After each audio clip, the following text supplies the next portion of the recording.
Hello, BookTube. I have some mail today. Very nice way to start the week. I got the TLS, the Times Literary Supplement, the latest issue of my favorite literary journal.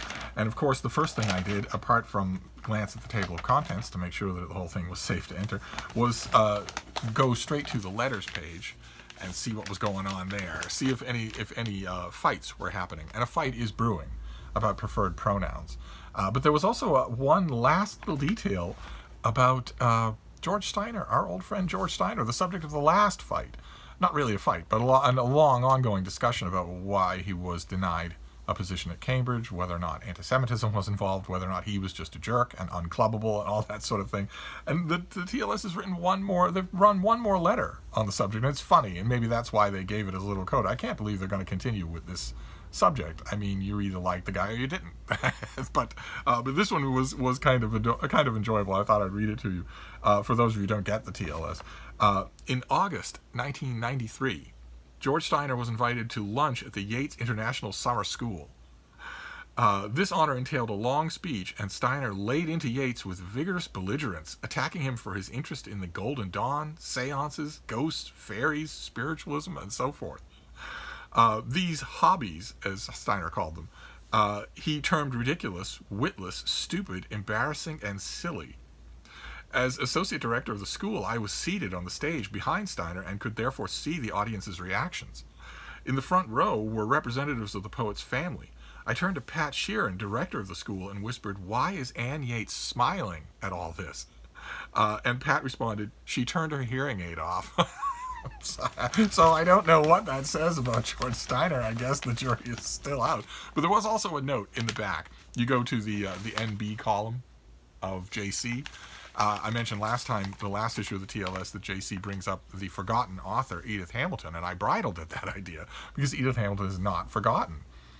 Her book, Mythology, her very popular, very enjoyable retelling of classic myths from ancient Greece, has made more money for Edith Hamilton and her estate than the TLS has ever laid its hand on, that's for sure. It's a genuine perennial bestseller. And apparently I wasn't the only one who felt a little bit of umbrage because they correct themselves. Writers who are more or less forgotten, a footnote to the footnote. Russell James from Cheltenham protests that Edith Hamilton, of whom we wrote favorably last week, is, quote, far from forgotten. If we appear to suggest that she published only 3 books, we did not mean to do so. He is right to say that her 1957 outing is the echo of Greece, not, as we had it, the echoes of Greece. Mr. James asks, quote, "How can J.C. have forgotten that in 1957 she was awarded the Golden Cross of the Order of Benefaction by none other than King Paul of Greece?" Classic pedant's question, since of course no one knows that. It's not how could J.C. have forgotten, it's how did anybody remember. And J.C. finishes, "If we had more or less forgotten, we have remembered now." And my outrage is assuaged a bit, but it's still present because there's still no mention of mythology. There's still no mention of the book with which she is synonymous. King Paul, indeed. but in addition to that, we also have mail. So I thought we'd go through that and see what we have. We have a package and a box. What have we here? Okay. All right. Good. Excellent. Okay. I lost control the other day, BookTube. I've mentioned on this channel before that one of the things that I get in the mail, used to get from publishers, was mass market romance novels. But I didn't get as many as I wanted. I didn't get enough of them. I don't know how you could ever get enough of them. And so periodically I would swing by the big retail Barnes & Noble in Boston and just shop for romance novels. It was painless because I have an employee discount there, and I would often find, almost every visit, I found 1 or 2 things. And that has stopped, of course. Barnes & Noble is not doing that. They're just starting to do a limited kind of curbside pickup.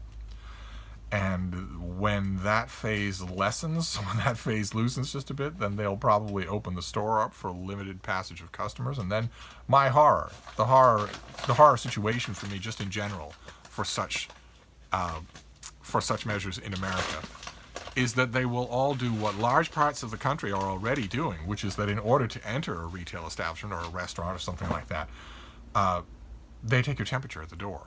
They just stick a thermometer in your mouth and take your temperature. And that's going to be very bad news for Steve because my body temperature runs hot. If somebody just stops me off the street and takes my temperature, they're going to assume I have a fever, and I don't. I don't. But I'm going to be like having a scarlet A. I'm going to be denied entrance to all these places because I'm going to have to tell people, no, I'm not actually sick. Nobody knows the troubles I've seen. But I can't do that anyway, because the stores are doing curbside pickup, and that's a big rigmarole for me. So because I need to shop, I'm doing it with serendipity. I don't know what I'm looking for. So I went online and ordered some romances. I did. I ordered 3 romances. And 2 of them are historical, and one is a cowboy romance that I blame Sarah at Steeped in Books for, because she's starting to get me interested in cowboy romances. And one of the ones that's coming out in June is Cowboy Strong by Carolyn Brown. And when I saw it, I realized that I don't think I have a copy of the earlier book, which is Cowboy Bold. So I ordered a copy of Cowboy Bold. Now, I'm looking at my romance shelf. I'm not 100% sure that I don't have a copy of this, but it was cheap. So I got it. And this is a Longhorn Canyon novel. I don't remember how many of these things there are. Quite a few, maybe. Quite a few. Let's see if this tells me.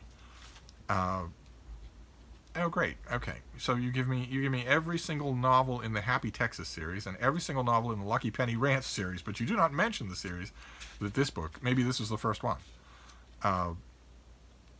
Yes, okay, this is the first one. So Cowboy Honor and Cowboy Brave followed Cowboy Bold.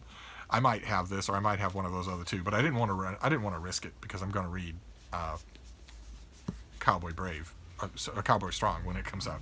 And then the other 2 are Regencies, modern Regencies, meaning they're not these things, my beloved Signet Regency romances, where everybody stays firmly clothed, and the most you'll get is a licentious glimpse of ankle.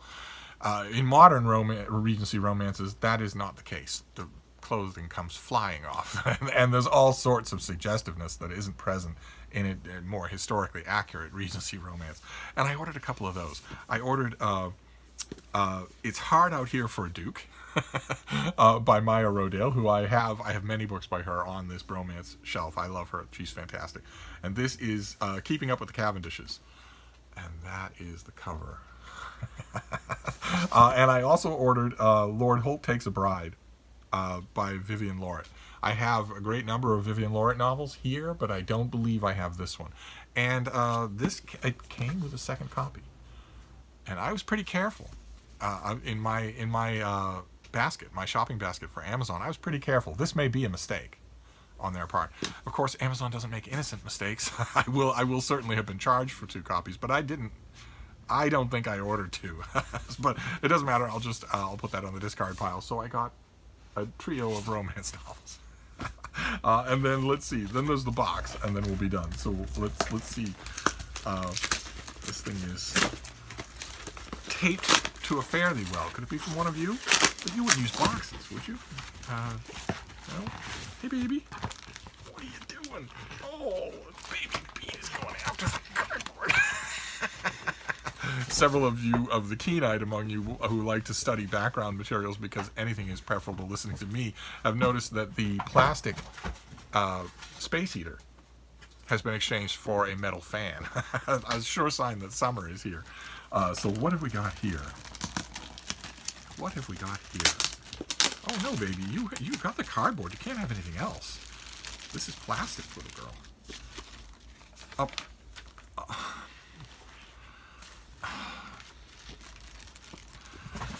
Okay. All right. We have a bit of a problem here. We're going to have to address this and nip it in the bud. Okay, a little backstory. You expect to be bored on this channel anyway. I'm doing a feature on this channel. I'm going to do it all through 2020, where I take you through all my earlier videos and talk about the new books that we encountered in those. Because a lot of times I was encountering them for the first time and didn't ever circle back to give you feedback on them. TBR videos. I'm almost at 10 of them so far. We're still back in 2016. And in those videos, I talk about 10 or 11 books that I have unpacked in those videos and that I want to give you a verdict on one way or another. And occasionally in those videos, it's occurring to me now, belatedly, occasionally in those videos I note that I don't have a copy of the book anymore, and I wonder why, if I liked it so much. And this is one of those books. This is Joel Dimsdale's Anatomy of Malice, which is a slim but very powerful, very impressionistic and personality-driven study that he does of the Nuremberg prisoners, of Nazi prisoners of war at Nuremberg and elsewhere, and how they were treated and what the elements were that were going through it. And it's very, very good. And in the video where I mention it from 2016, I lament that I don't have a copy anymore. And as soon as I can get that box out of Frida's mouth, I'm going to find out which of you sent this to me, because we cannot have that. That cannot happen. I appreciate the generosity, and I have lightly lessened the rules here because we're all in quarantine. But you can't be sending me copies of the books I mention in those TBR videos that I don't have anymore. Honestly, you people have better things to spend your money on. Well, that is fantastic. I mean, don't get me wrong. I'm tremendously honored by this generosity, and also I'm very glad to have this book. But we have to nip this in the bud. You can't be sending me copies of things just because I mentioned that I don't have it anymore. But anyway, that is the mail. So the TLS, we have Anatomy of Malice, about the Nazi war criminals and how people thought about them and dealt with them, and how they thought about themselves. Of course, there's a large amount of noxious self-pity involved. You could probably see that coming. And then 3 romance novels. 2 normal Regency romances and a cowboy romance. Hopefully not the beginning of a trend. Well, it's the beginning of a trend, and I'm hoping that I don't fall as head over heels in modern day cowboys as Sarah is, but it's still the beginning of a trend, because I don't think that I'm going to be able to shop just at random in a bookstore for the whole of the summer, at least, maybe ever again. So I will be shopping for more mass market romance novels, the ones that I'm not getting in the mail from publishers. I'll be shopping for more of those. It's painless, and I love it. I will gobble these things up this week. So there you go. That's the day's mail, and we'll hope for a streak. We'll hope that we get more mail tomorrow. So I will wrap this up, but I will see you then. Thank you, BookTube.